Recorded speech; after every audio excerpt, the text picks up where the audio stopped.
right, if you will please be seated, we will now have our main message, which, as I said, is part two of the study that was written by Wayne Bedwell, titled The Original Calendar for Our Day. And Wayne was a member of the Church of the Great God, who have essentially the same beliefs we do, as far as I can tell. And we've had some discussion with them. I've attended some of their services, so you never know what the future may hold in terms of combining the two groups. It would be great to be able to work together. So today we're going to start with looking at the biblically based calendar. And we've discussed the disagreements that we have with the Judaic calendar. So now we're going to compare some of the differences between the Jewish calendar with what we believe the Bible specifies the calendar should be. And in doing this, we will address several key questions. A number of charts are provided which demonstrate how the two calendars differ and how a biblically based calendar is designed. The following four assumptions with their accompanying explanations are reflected on these charts.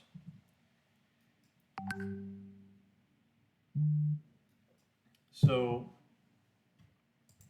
the first day of the month is based on the date of conjunction at Jerusalem. Now, Jerusalem time instead of local time is used for determining the date of conjunction at all locations on the earth. Now, some may question why the conjunction date is not determined according to the local time of the conjunction instead of the date of the conjunction at Jerusalem. The question boils down to whether we are to have a single calendar, shared by everyone around the earth, or two different calendars, one day apart, which are determined by the local date of conjunction. And the following arguments and observations are provided to support the use of a single conjunction date. Using the local date of conjunction could cause considerable confusion wherever the time of conjunction coincides closely with the time of sunset. Let's use 1994 as an example. The seventh month conjunction occurred on September 5th at 8:34 p.m. Jerusalem time, or 7:34 European time. Sunset in Naples on September 5th occurred at 7:29, before 8:34 Jerusalem time. And sunset in Rome, 100 miles to the northwest, occurred at 7:37. After 8:34 Jerusalem time, right? So one was before in Naples, and in Rome it was after. So Rome and locations with later sunsets would have celebrated trumpets on the 5th of September, while Naples and locations with earlier sunsets would have celebrated it on the 6th. So using two calendars, each one day apart, in nearby cities of the same country, obviously is not really a desirable situation. The problem would have been particularly messy for people traveling back and forth between the cities to attend Holy Day services. The Jewish calendar specifies double holy days to be sure Jews are observing the correct day wherever the participant lives. Interestingly, or maybe the word is mercifully, the Jewish calendar does not establish a double day for atonement. Atonement is kept on the Jerusalem date only.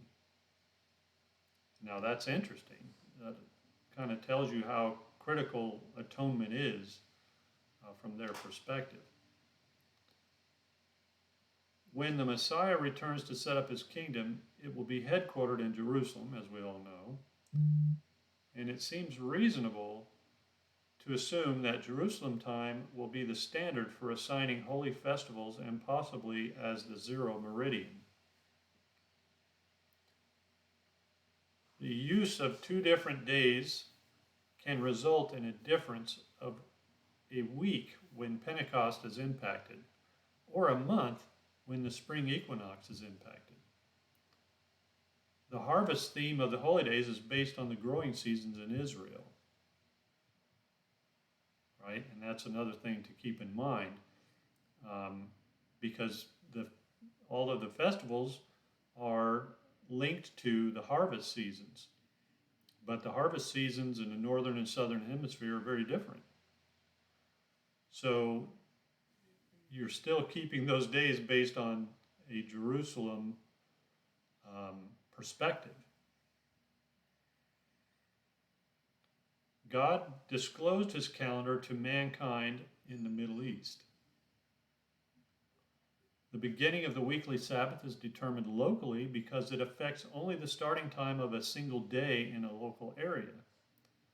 There wouldn't be much sense in starting the Sabbath at 10 a.m. Friday in Chicago because it's sunset in Jerusalem. So you should be able to see the difference as to why the Sabbath is determined locally and the month and the year, etc., are determined from Jerusalem. The first day of the month is the day in which the conjunction occurs, regardless of how close the time of conjunction comes to sundown, beginning or end of the day. This assumption is based on Jewish practice, except that the Jewish calendar postpones the beginning of the seventh month one day if the conjunction, or the molad, occurs after noon. So they have, the Hillel calendar has a lot of these postponement rules and regulations built into it. And as we know, that didn't even come into play until I think 325 AD. So that is obviously a man-made concoction. So let's look at the determination of Aviv 1, which is the start of the year. The determination of which month is Aviv is one of the most contested points of determining a calendar which complies with biblical instruction and guidance. Exodus 12:2 tells us that Aviv is the first month. But when is the first month? Now, we're aware of about 5 different opinions on how to determine when the month Aviv occurs. Obviously, all agree that every month begins at the new moon. The question is, which new moon begins Aviv? So let's look at these 5 opinions. So one is, Aviv is the first month whose 14th day, Passover, falls on or after the spring equinox. 2, Aviv is determined by first determining when the 7th month falls, then subtracting 6 months. 3, Aviv is the first month which starts after the spring equinox. And then 4 is Aviv must always include the spring equinox. And then 5, Aviv begins the conjunction closest to the spring equinox. Now, as we all know, the Bible doesn't tell us specifically how we are to determine Aviv, but we've been given certain guidelines so that we can better determine when that happens, or when the Aviv should begin. And we have a list of known guidelines here. So let's look at number 1. Aviv is defined as the month of green ears. Now, that implies that during the days of unleavened bread, when the wave sheaf offering is made, these ripening ears of barley grain must be available. If the grain was not sufficiently dry to make flour, it was parched before being ground. Now, Joshua 5:10 through 12 gives an excellent example of the sequence of events surrounding the Saturday Passover, the Sunday wave sheaf offering. Notice that even though grain would mature early in Jericho's warm, arid climate, it still had to be parched before it could be ground into flour. Aviv describes the month of ripening barley. Exodus 23:16,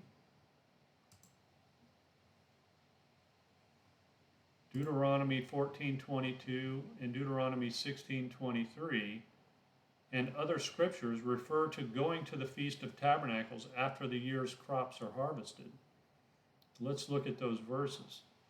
Exodus 23:16 says, "And the feast of harvest, the first fruits of your labors, which you have sown in the field, and the feast of ingathering at the end, or going out of the year, when you have gathered in the fruit of your labors from the field."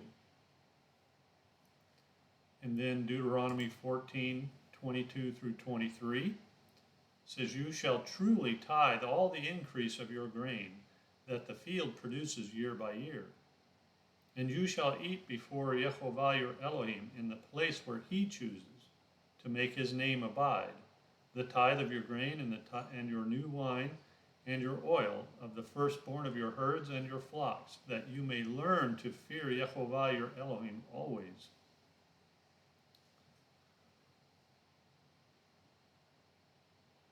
So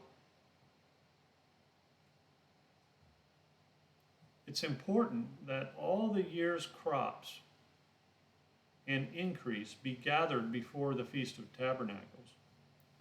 One reason for this is so that the festival tithe can be accurately determined.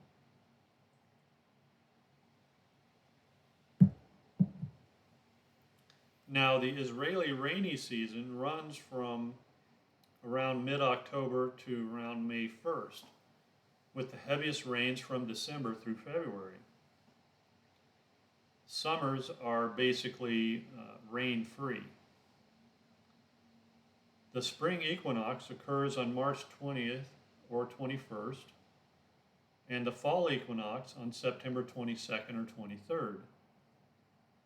Now let's analyze, we'll take a look at each of these 5 opinions as to when Aviv should occur, in the order that we just read them in, by these 4 guidelines, right? Analyses of when Aviv occurs. Aviv is the first lunar month whose 14th day falls on or after the March equinox. We know from Exodus 12:2 and 13:4 and Deuteronomy 16:1 that we are to keep Passover in the first month, Aviv, of the year. The Judaic interpretation of the Torah says, "Keep the month of spring and make Pesach." The Jewish calendar interprets this to mean that Passover must not fall before the spring equinox. This is probably their interpretation of Exodus 13:10 from the Tanakh. "You shall keep this institution, Passover, at its set time, in its season," as it says in the KJV, "from year to year." The word translated as season in the KJV is the Hebrew word moed. That's Strong's Hebrew Dictionary 4150. And it means a fixed or appointed time. Exodus 23:15 and Numbers 9:2 shows us that its time must be set or fixed, not variable according to whatever conditions prevail that year. Let's look at Exodus 23:15, which says, and this is from the Tanakh, "You shall observe the Feast of Unleavened Bread at the set time in the month of Abib." And then in Numbers 9:2 and 3, It says, let the Israelite people offer the Passover sacrifice at its set time. You shall offer it on the 14th day of this month. Now, concerning this particular guideline, the maturity of the barley depends upon what area of Israel it is growing.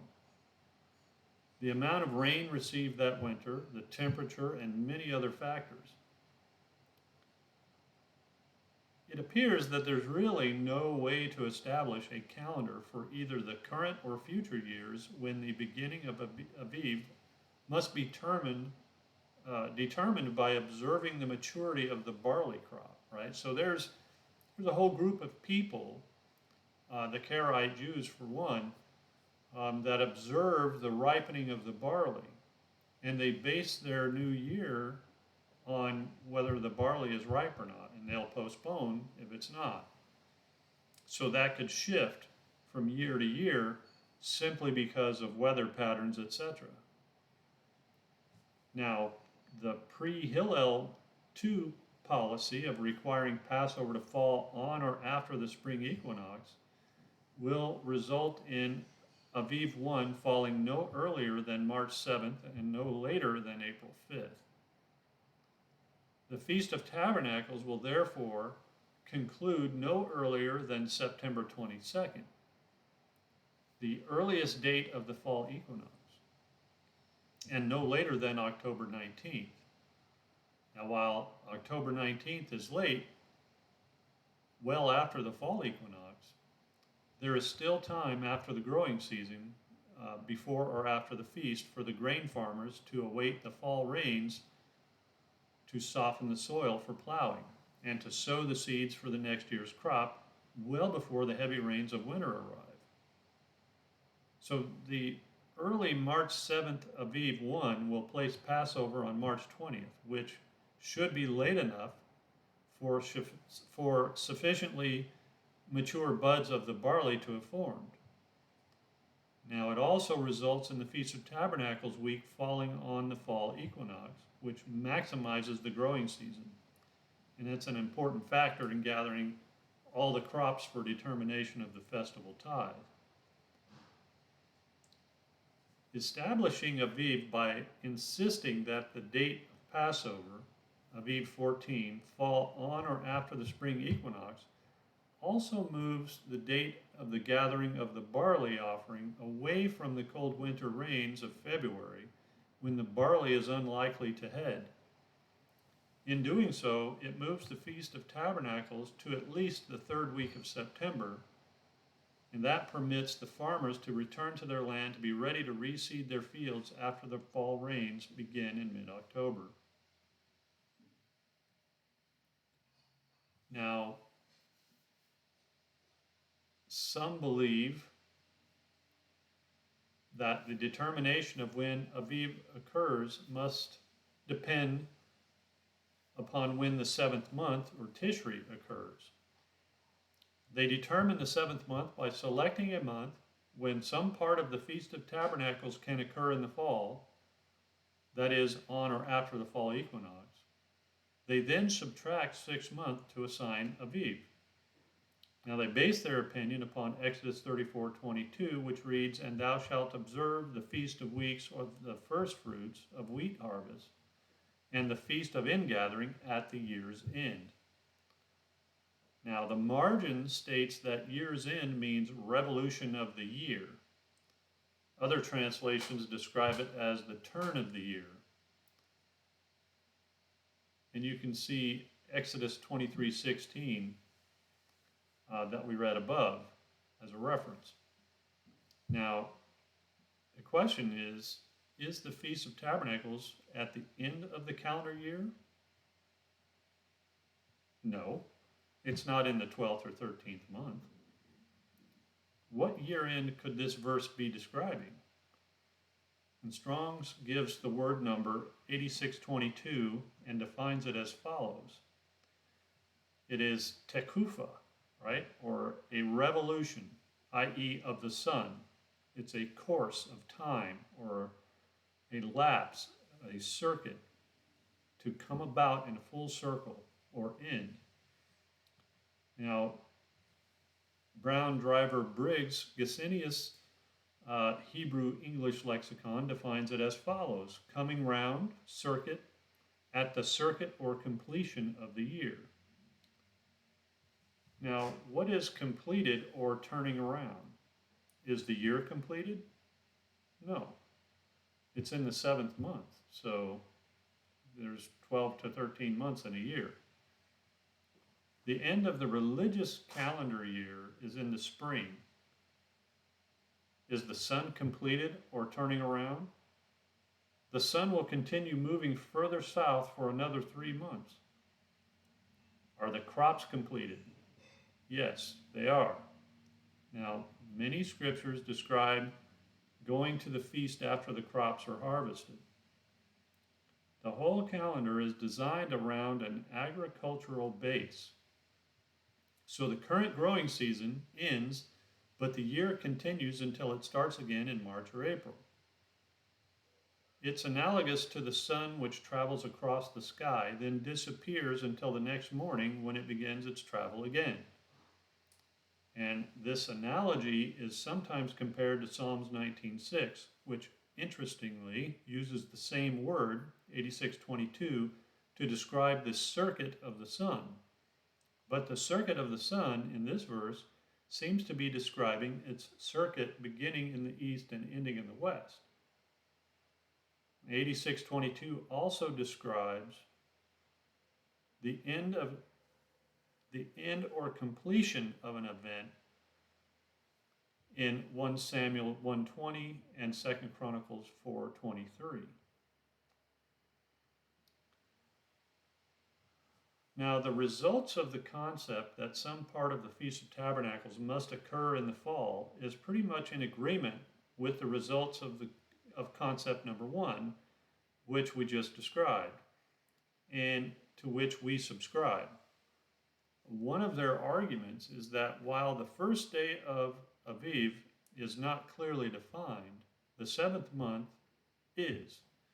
For example, its first day must be such that the feast occurs in the fall, on or after the fall equinox. Now, we find no biblical instruction that the feast must occur on or after the fall equinox, though it nearly always does when concept number 1 is followed. Another of their arguments, that the year tends to fold at the equinoxes, seems to be true, but in our estimation is only relevant to the agricultural year and not directly to the start dates of the 1st and 7th months. Now keep in mind that the months are determined by the moon, but the growing season and equinoxes are determined by the position of the sun. As stated before, the end result of this concept, concept B, is that the calendar will nearly always be the same as for concept A. Now let's look at concept C. Now, some believe that the entire month of Aviv must occur in the spring season after equinox. They seem to base their theory on the use of the word moed, being translated season from Strong's Hebrew Dictionary 4150. As stated before, moed should be translated set or appointed time from Exodus 13:10. Exodus 13:10 also mistranslates the word moed as season instead of appointed time. Let's look at Exodus 13:10. It says, "Thou shalt therefore keep this ordinance in his season from year to year." Now that's the KJV. And we understand that this is not a correct translation and has led to much misunderstanding, which has resulted in this flawed concept. So let's look at concept D. Now, some feel that the month of Aviv must include the equinox. That practice can bring Aviv and therefore the rest of the months very early in the year. And this may not seem important, but it can impact two observances. One is the wave sheaf offering held during the days of unleavened bread and the Feast of Tabernacles held in the seventh month. So let's use the year 2001 as an example. For the spring equinox to fall when the month of Aviv, within the month of Aviv, Aviv must begin on February 23rd, with the wave sheaf offering held on Sunday, March 11th, 9 days before the spring equinox. Now, it seems very unlikely there would be any grains of barley to gather that early in the year. Now, the impact of the Feast of Tabernacles should be equally troublesome because the feast would occur on September 2nd, 3 weeks before the fall equinox and 6 weeks before the fall rains normally begin. Now, would the crops be gathered that early? It would seem that they very well might not be, right? So the harvest would not have occurred by the time the feast rolls around. And we're told to bring a tithe of our year's income in either the crops or the money derived from them to the feast. And the question is, how could we do that if some of the crops weren't even gathered yet? So you can see the problems with that.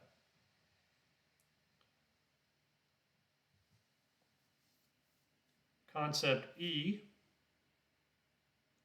is that some also believe that the month of Aviv must begin with the conjunction closest to the equinox. Now that practice can also bring Aviv and thereby the rest of the months very early in the year. This may not result in as much of an impact, but it can still affect the same two observances that we just talked about, which is wave sheaf and the Feast of Tabernacles. So let's use the year 2000 as an example.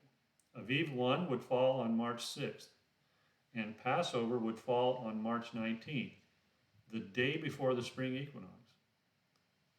The first day of the seventh month would then begin on August 29th. The feast, with the Feast of Tabernacles beginning on September 12th, 11 days before the fall equinox. Again, there are days lost in gathering crops prior to the feast and the advent of rain in mid-October. And as mentioned before, those lost days could result in crops not being harvested before leaving for the feast. The rainy season in Israel, which runs from mid-October to May 1st, better accommodates a later calendar. So what are our conclusions on this matter?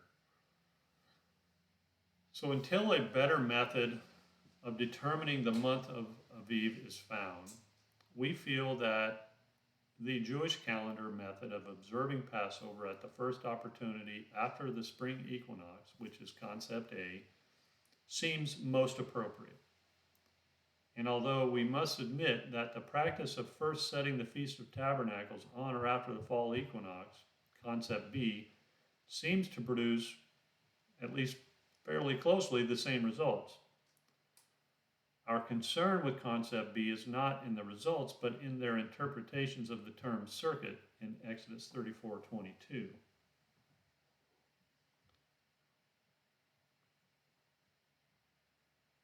In 2003, an astronomical new moon occurred on May 31st, but the Jewish calendar assigned the new moon to the next day, June 1st. However, there was a solar eclipse on May 31st, which was visible around 6 a.m. in Jerusalem. A solar eclipse can only occur with a new moon. Did Judaism ever question why the new moon occurred one day before the Jewish month of Sivan began? The astronomical new moon should be used instead of the calculated molad. The Malad calculation is very accurate considering the tools with which they measured and calculated it 2,000 or 3,000 years ago. It usually varies from the actual conjuncture by less than 17 hours, which should allow us to determine the holy days within one day of when God commands. Now, however, we have a much more accurate source to determine the Malad of the new moon. Astronomical tables of the phases of the moon and of the equinoxes, right? They're published, you can see them online. They have the new moon phases or the moon phases, and you can go out years, you can go way back in history to determine when the conjunctions actually occurred. And these tables are usually shown in ephemeris time. Greenwich Mean Time or Universal Time is currently about 1 minute earlier than ephemeris time. Some feel that the first visible crescent of the new moon should be used to determine the beginning of the new month instead of the time of conjunction. The crescent moon was used by the Jews during portions of their history, and it is apparently still used by the Muslims. But this wasn't always the approved method used by the Jews. In Maimonides' book, Sanctification of the New Moon, written about 1200 AD, the comment is made. He said, the Malad is defined as the moment in which sun and moon, in their uniform motion, become conjoined in a certain part of the sky, which occurs in the same way everywhere, in contrast to the varying times at which the new crescent first becomes visible in different areas. So even they recognized that the visible moon would cause discrepancies. Those who believe the new moon starts with the crescent moon believe that observers must watch for and report the first appearance of the new crescent following the conjunction. But one must really ask, how is one to determine which observer of the crescent is to be believed? If an observer in a small town in California claims to have seen the crescent moon and no other watcher in the world has seen it, should that observation be used to establish the month for the rest of the world? And if not, who should? Is an observation from Jerusalem the only valid observation? Which observation is valid and which is not? If the observation must be validated by comparing it to the calculated new moon, as was done anciently, why not simply use the calculated new moon in the first place? And what happens if it's cloudy? They actually have postponement rules and regulations for that. We certainly see here the advantage of using the conjunction instead of the crescent moon to begin the new month. And again, it's interesting that the word crescent is applied to the moon, or as applied to the moon, is not even used in the KJV. Another serious problem for those who wish to see the crescent moon to determine the first day of the month is that the moon cannot be seen when it is more than 90 degrees south of the viewer, below the horizon. That means that for those living at the Arctic Circle, about 66 degrees 34 minutes north latitude, when the moon is further south than the Tropic of Capricorn, about 23 degrees 26 minutes south latitude, the moon cannot be seen. So from this statement, it is obvious that the further north the viewer lives above the Arctic Circle, the further north the moon can be but not be seen. And consequently, the more days it cannot be seen. There are tens of thousands of people, particularly in northern Scandinavia, who live north of the Arctic Circle. when the new moon occurs too far south for people living in these northern latitudes to see, people who believe they must see the moon to determine when the new moon occurs must utilize new moon's calculated date and time at some other specific location, such as Jerusalem.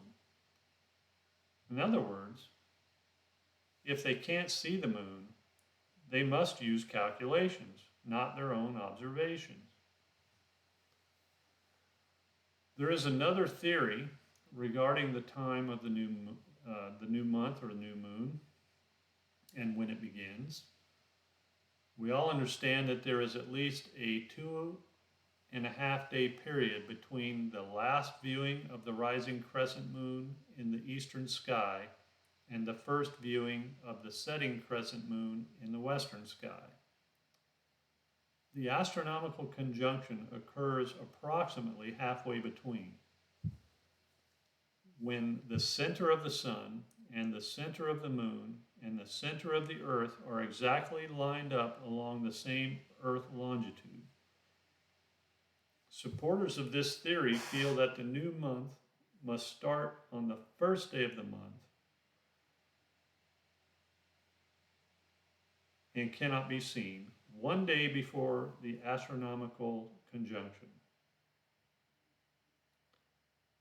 But there are other important proofs as to why the use of the astronomical new moon is the most appropriate. And paramount is the apparent and generally accepted date of the crucifixion. There is very strong evidence that Christ was crucified in 30 AD. And let's look briefly at some of this evidence. Now, from 22 AD to 36 AD, only the years 27, 30, and 33 AD contain a Wednesday, Aviv 14 crucifixion, or Passover. It is important that we understand that these 3 days and 3 nights referred to in Matthew 12:40 and the day specified in Mark 16 can only be satisfied by a Wednesday crucifixion, right? That's the only way to get 3 days and 3 nights in before Sunday, when it was still dark, the dark portion of Sunday when Mary went to the tomb.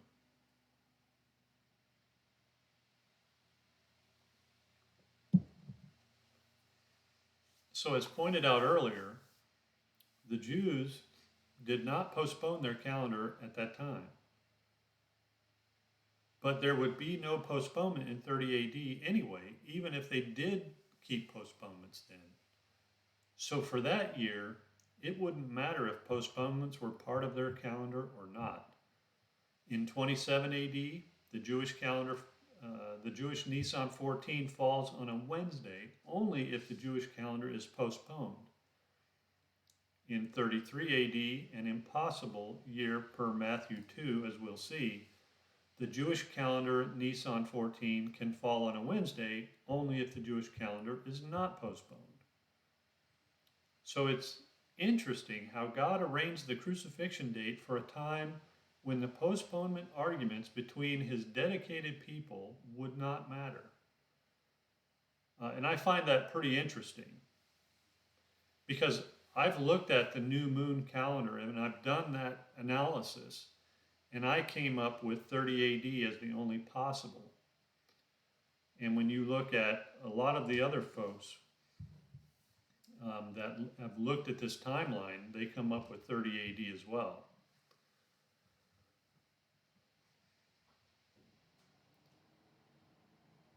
King Herod the Great is believed to have died in April of what is either 3 or 4 BC. The translator of Josephus states that Herod died shortly after the lunar eclipse of March 13th. According to Matthew 2, Christ would have had to have been born prior to Herod's death. A 33 AD crucifixion would therefore be impossible. But either a 27 or 30 AD crucifixion would have no conflict with Matthew 2. Christ began his ministry at the age of 30, and it lasted 3.5 years. Now, it can be shown from the 70 weeks prophecy of Daniel 9 that 30 AD is the year of Christ's crucifixion. But it can also be shown that 27 AD is the year of his crucifixion. It depends upon what reference source you read. The key question is the date Ezra 7, 8, and 13 occurred. The temple was destroyed in 70 AD. And that's exactly 40 years after the year 30 AD. 40 is the scriptural number for trial and testing. We all should know that. 40 days, 40 nights, 40 years in the wilderness. So many compare this with repentance and forgiveness, right? Nineveh was given 40 days, and they repented. Now, the main theme of Judaic 40-day tradition of Teshuvah, which is this repentance and forgiveness. The Aviv conjunction in both 27 and 30 AD occurred about 8:15 p.m. The crescent moon cannot be seen sooner than 14 to 72 hours after the conjunction. So the earliest it could have been seen was the next evening. In the year 30 AD, using the crescent to start the month will place Aviv 1 at least 1 day later than the conjunction. This places the Aviv 14 crucifixion on Thursday or later. In year 30 AD, using the theory that the first day of the moon cannot the first day the moon cannot be seen starts the month, Aviv 1 will be 1 day earlier than the conjunction. This places the crucifixion on Tuesday. And supporters of either theory could claim that this proves the crucifixion was not in 27 or 30. But believers in either theory, whether they figure the month starts 1 day later than the conjunction or 1 day earlier than the conjunction, will find that there is no year between 24 and 33 AD which would have a Wednesday Aviv 14 when their new moon date is not that of the astronomical conjunction. Some claim that there is some evidence that the first rule of postponement existed at the time of Christ. Now, to refresh our memories, that rule stated that the first of Tishri would be postponed to the next day if the conjunction falls after noon. So question, how could this rule have any meaning if the people were using the crescent instead of the conjunction to start the month? Now remember, the new moon cannot be seen at noon. It's too close to the sun. Likewise, the crescent could not be seen the first evening because it would be too soon after the afternoon conjunction. And I know this is a lot, and I would encourage you all to go on to their website and read this study again, or go back and listen on YouTube, because these are important concepts to get ingrained in your mind so that you have a firm understanding. The Hebrew word for new moon is chodesh, which is Strong's Hebrew Dictionary 2320. Its root word is chadash, which is Strong's 2318. And it's a word emphasizing new. Chodesh can also mean month, but the principal word for month describing a period of time is yarach, which is Strong's Hebrew Dictionary 3391. Now, trumpets, which Judaism calls Rosh Hashanah, is also known as Yom HaKeseh in the Talmud, which claims that Yom HaKeseh means the day of the concealed moon. Trumpets, of course, falls on the first day of the seventh month, so it is a new moon. Now, it's not conceivable or inconceivable that the practice of viewing the crescent was adopted by the Jews from their Babylonian captors. And that's what a lot of folks believe, just as they adopted the Babylonian names for the months. It should be remembered that Babylon was a leader in astronomy, that the crescent was a commonly used pagan symbol in Babylon and remains so today through the Muslim world, and that most Jews remained in Babylon after their forced captivity. Babylon continued to influence Jewish society long after the days of Ezra and Nehemiah. Even the wise men from the east, which visited the infant Yeshua, or Jesus, are thought to have been Jews remaining in Babylon. And all of these examples point to a conjunction, not a crescent, to start the new month.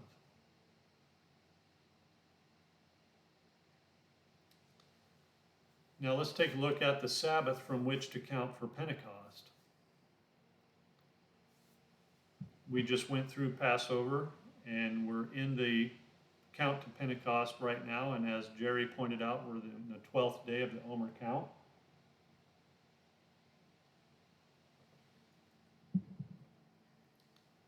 The day of the wave sheaf offering is specified in Leviticus 23, 9 through 11 and 14 as being on the day after the Sabbath. Now notice in verse 14 that no grain or new growth could be eaten until the offering had been made.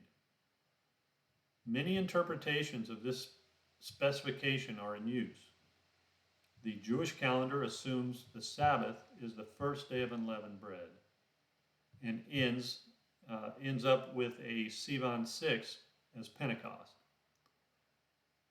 a point contradicted by Christ's ascension on the first day of the week and by the actual wording of Leviticus 23:15, where the word Sabbath refers to the weekly Sabbath from Strong's 7676, not a holy day Sabbath, which is Shabbaton, which is Strong's 7677.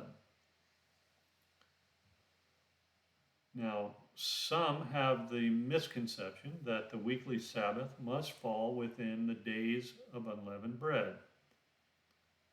The chart used in this booklet reflect the Sabbath as the first Saturday on or after Passover. This approach is based upon the situation described in Joshua 5, 10 through 12. Notice that the offering had to be made the day after the Passover in order to eat some of the produce of the land, which is the day after Passover. The produce of the land had to be from the new crop. They probably could have eaten the previous year's stored grain any time, but the new crop had to be offered before it could be eaten. Right? So if you go and read Joshua 5, 10 through 12, you'll see what he's talking about here. It's the wave sheaf. And we should also keep in mind that the stored grain would certainly have been moved into the walled city of Jericho in preparation for the siege by the Israelites.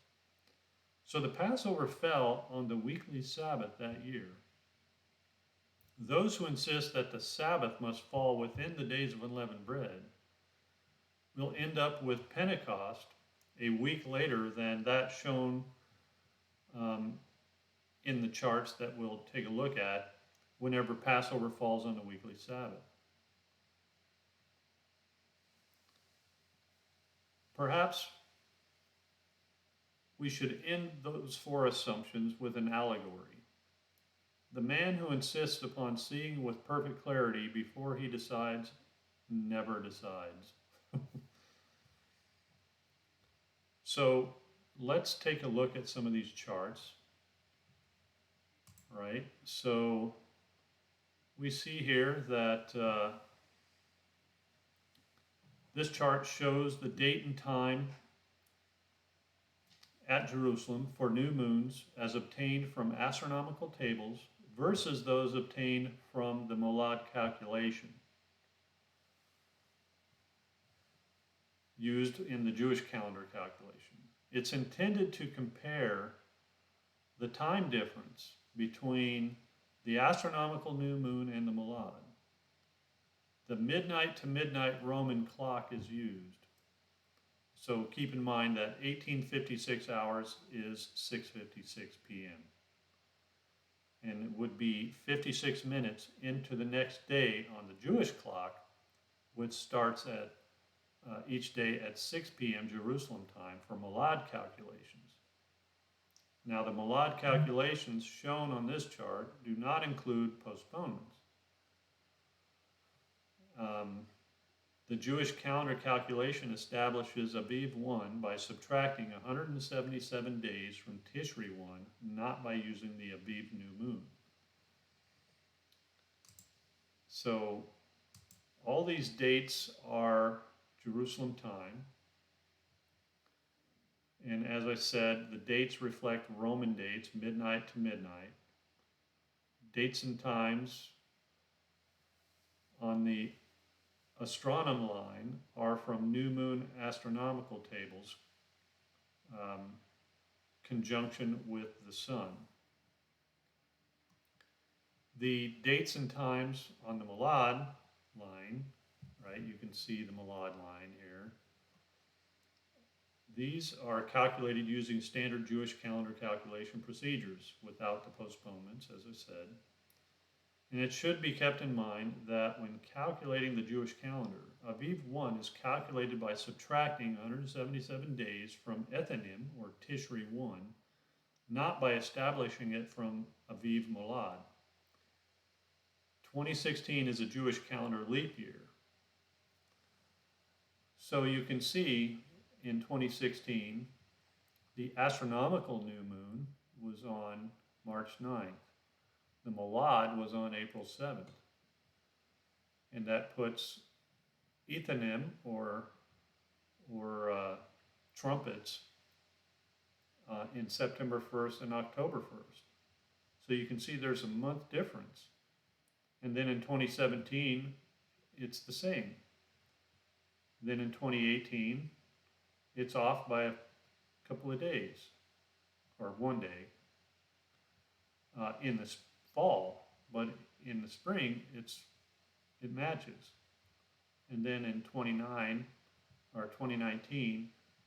you have a day off in the spring, and you have 2 days off in the fall. So there's also a chart of the astronomical new moons in 2013 versus the Molad new moons. Now this chart provides more detail in comparing the astronomical new moon dates and times with the Molad computations used in the Jewish calendar. And the Jewish months shown under the first day of month reflect the months recognized by the Jewish calendar, right? So these are the days recognized by the Jewish calendar. So you can see that the dates are different, right? So you always, not always, but a lot of the time you're going to end up with a difference in the day of the new moon, or the first of the month, which throws the entire calendar out of sequence. The astronomical table new moon dates and times are ephemeris, or currently within 1 minute of Greenwich Mean Time. And so we add 2 hours for equivalent time in Jerusalem. And you can see the times listed here. And then the Molad dates and times are for Jerusalem.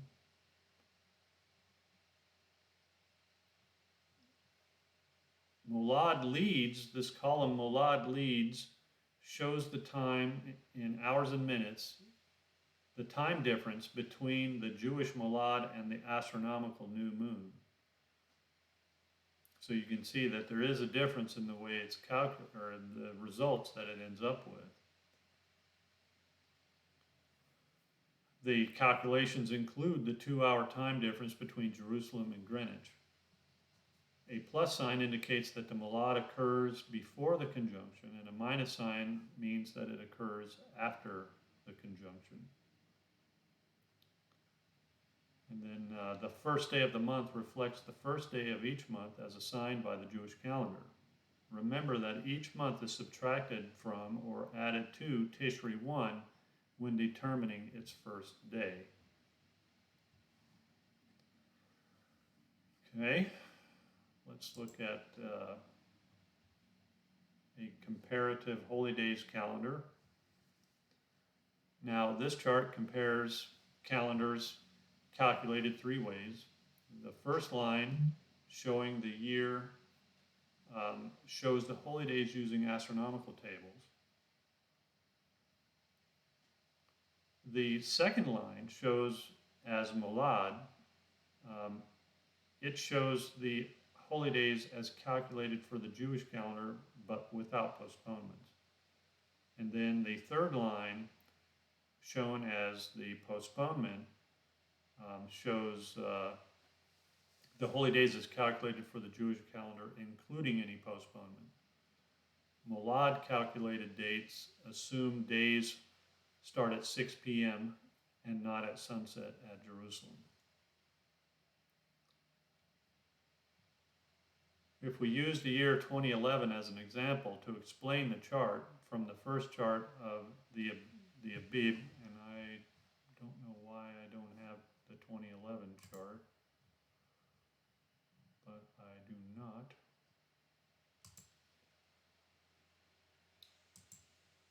Double check. No, I only have these.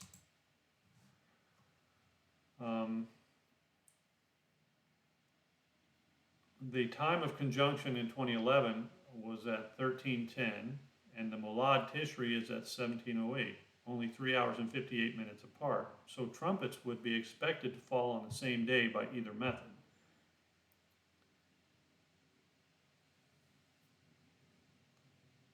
And it's really a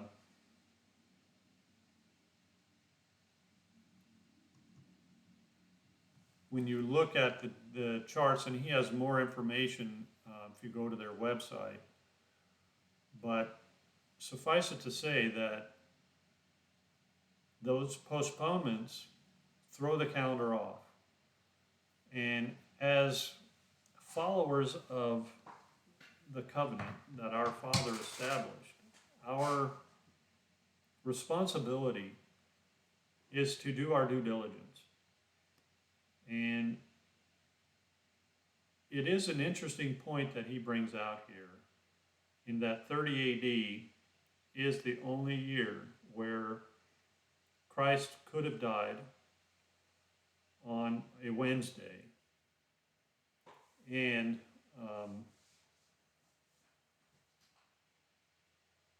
the postponements would not have made a difference.